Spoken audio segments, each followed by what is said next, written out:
কওমি মাদ্রাসা আখিরাতের আয়োজন, কওমি মাদ্রাসা পরকালের আয়োজন, কওমি মাদ্রাসা আগামী দিনের ভবিষ্যৎ বলতে আখিরাত, সেই জন্য সাজানো। এটা বুঝতে হবে। 1866 সনে, 1866 ইংরেজিতে প্রথম কওমি মাদ্রাসা প্রতিষ্ঠিত হয়েছে, দারুল উলুম দেওবন্দ, ভারতে, ইন্ডিয়ায়।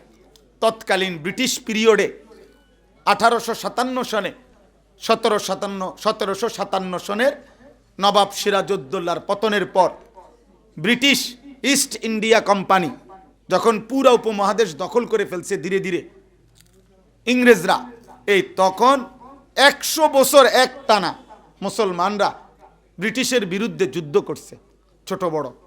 শহীদ মীর নিসার আলী ওরফে তিতু মীর রহমতুল্লাহ আলাই, শহীদ টিপু সুলতান রহমতুল্লাহ আলাই, এরকম বড় বড় শহীদ মীর মাসুম রহমতুল্লাহ আলাই, এরকম বড় বড় হাস্তি ব্যক্তিত্বরা 100 বছর আপনার ধারাবাহিক যুদ্ধ করেছে, আন্দোলন করছে ব্রিটিশের বিরুদ্ধে।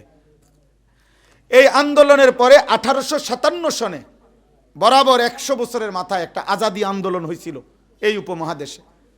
এই উপমহাদেশের সিপাহী জনতা মিলে ব্রিটিশের বিরুদ্ধে 8 মাস টানা লড়াই করছিল, কিন্তু ওই 8 মাসের লড়াইতেও ব্রিটিশের সাথে কিছু মুনাফিক গাদ্দারের কারণে কাঙ্ক্ষিত বিজয় অর্জন করতে পারে নাই। এরপরে এমন পরিস্থিতি হয়েছে যে এই 1857 সনের আজাদি আন্দোলনের পরে প্রতিদিন এই ব্রিটিশ মুসলিম দিনদার, ইমানদার, নামাজি, আলেম এবং সাধারণ মানুষদের মধ্যে যারা দিনদার ছিল তাদেরকে অকাতরে হত্যা করছে। প্রতিদিন গাছের এই যে দুই পাশের রাস্তার দুই পাশে যে গাছ লাগায়, এটা কিন্তু ব্রিটিশের, এই পদ্ধতি ব্রিটিশের পদ্ধতি। এই যে রাস্তার দুই পাশে কি লাগায় না, সারিবদ্ধ যে গাছ, এগুলো এটা ওরা লাগাইছে, মানে এই সিস্টেম এরা দেখাইছে। এই দুই পাশের গাছের উপরে শুধুমাত্র হিসাব করা হয়েছিল যে 15 দিনে 1857 সনের পরে 14,500 আলেম ফাঁসিতে ঝুলানো হয়েছে। কমপক্ষে 3.5 লক্ষ হাতে লেখা কোরআনের কপিকে একসাথে ব্রিটিশের বেঈমানরা আগুনে পুরাইয়া জ্বালায়া ফেলছে।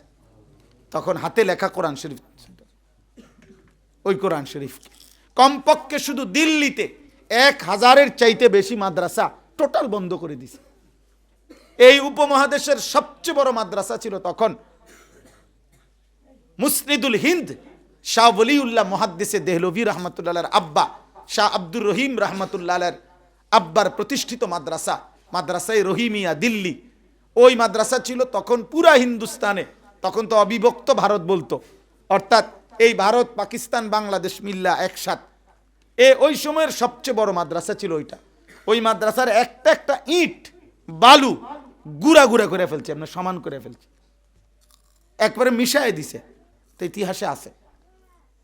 সেইখান থেকে আপনার চারিদিকে যখন আর ইসলাম, মুসলমান, আল্লাহর দিন, কোরআন সুন্নাহর এলেম আর টিকবে না, কাউকে জীবিত রাখবে না, তখন একেবারে সর্বোচ্চ কোণায় ভিতরে, গভীর ভিতরে এই দেওবন্দ এলাকা।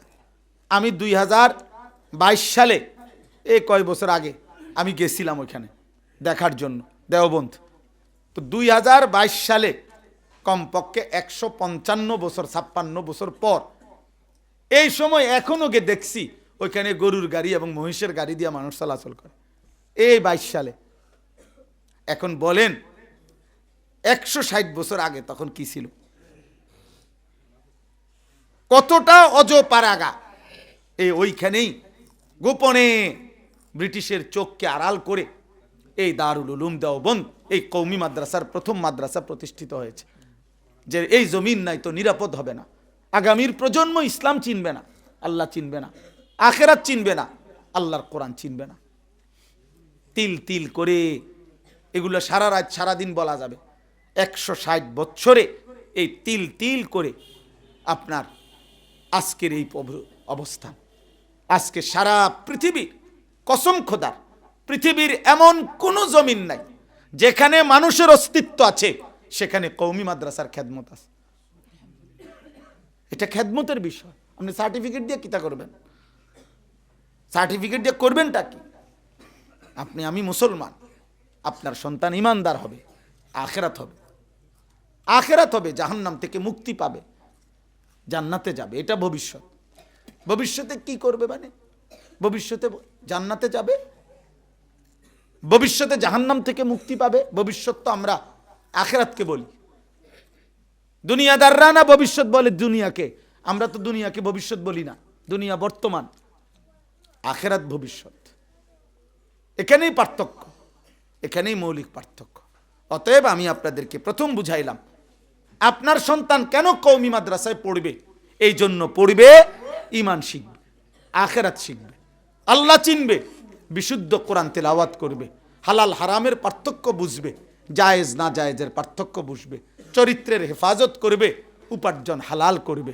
আর রিজিক দুনিয়া কেমনে চলবে তার, দুনিয়া প্রত্যেকের দুনিয়া চলে আল্লাহর ফয়সালায়, আল্লাহর ফয়সালা। আপনারা বলেন তো, আপনারা ইনসাফ করে বলেন, এই বাংলাদেশে যারা প্রতিদিন ভিক্ষা করে, ভিক্ষা, এরা সব হুজুর?